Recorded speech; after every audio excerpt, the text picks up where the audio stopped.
What is up, guys? If you clicked on this video, you're most likely wanting to learn how to become a better player at Halo 4. Now, I'm going to be compiling 3 videos together, which is beginner, intermediate, and advanced. They'll get further into how you can become a better player and get an edge on all your friends or all the other players you play with against online. I've been playing Halo since Halo 2 came out for Xbox Live, and needless to say, I have some experience with this. I always wanted to know when I was younger, when I was playing, how could I become a better player? What are the strategies? What are things I have to do? So, I thought I'd make a video on how to do all those things, what those tips and tricks are, for those of you that have been wondering and trying to look to improve your game, maybe get a competitive edge, and maybe even start playing competitively. Alright. So the first thing that I'm going to tell you is probably one of the most important things, especially if you're trying to get into competitive gaming, which is do not run in guns blazing and expect yourself to be the best player ever, because that is not how you're going to win a game. You're going to have a horrible KD, you're going to let your team down, and if you're in free-for-all, you're just going to be looking like that noob that everyone's been killing for the entire game. Now the next part that I'm going to be going, or I should say, the parts that I'm going to be going over in this video are going to regard gun specs such as range, power, and frequency of how they spawn on the map, your radar, knowing your maps, and where the spawns on your maps are. So, let's get right into it. Alright, so the first thing that you're going to need to figure out is what guns are meant for close range, mid-range, and long range. Now this first clip I'm going to show you is something that happens frequently in Halo that occurs in smaller maps and close range, and that's going to be the assault rifle versus a battle rifle or a DMR. And this is usually how it goes.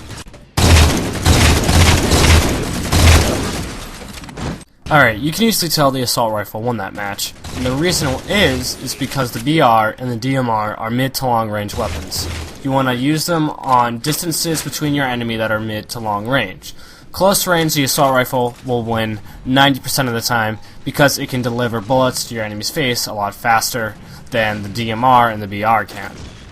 Now, I would love to sit here and tell you guys what range and what power and how frequently the weapons spawn on the map for you. But the thing is, I can't do that within a video that I want to keep within under 10 minutes. Give me an hour, maybe. If you really want that, I'll post a video up of each and every single one. But I take it upon you to go out, play some different game types, even custom games with your friends, figure out the power of each weapon, which is pretty simple, and also figure out the range, of course, because that's going to help you out in scenarios, and the frequency of how frequent they spawn on the map, and how risky they are to go and grab. Alright, the next thing I cannot emphasize enough, use your radar and get to know it. I just saved my butt more times than I can count, and it is a very useful tool. When you see a red circle on there, that means that the person is on the same level as you. If it has an upwards arrow, they're above you, downwards arrow, they're below you. Yellow is your teammates, and you'll see little blue circles on there occasionally if you're in proximity of a weapon or some grenades. Now, knowing your radar can save your butt from enemies trying to sneak up on you, or at least knowing where they are, so you can avoid them if you're low on health. It also gives you chances to get kills off of them, which is very, very important. This next clip I'm going to show you is something I pull off in matchmaking frequently with people who think they're being sneaky, and it is hilarious when you can pull it off. So check it out. Pay close attention to the bottom.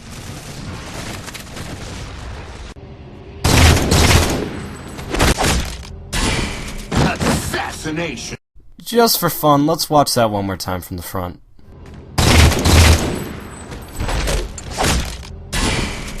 Assassination. Just by paying attention to your radar, you can pull off similar stuff to that. Now, the next important thing I'm going to tell you is pay attention to your maps. The ins and outs of it, little sneaky hiding spots, and places that you can just get away.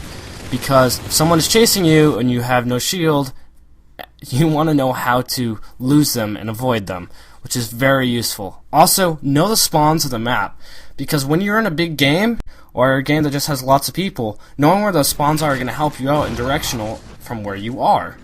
So, take your time to either play through the games, notice where people are spawning, or go and forage and look through all the maps at the spawn points. So give that a little bit of a try, and then as soon as you figure out where those spawn points are and try to remember them a little bit, you'll definitely have an advantage and an edge over the other team or other players, or just be able to save your butt if someone's spawning behind you. Well, that about wraps up the beginner episode for Halo 4. If you guys like this video, give it a like, give us a subscribe if you want to check out the next video or want to check out some of our other stuff. And pretty soon, if you follow all the guides and all the episodes I'm going to be giving you, you'll be able to run circles around your opponents and kick them off into oblivion.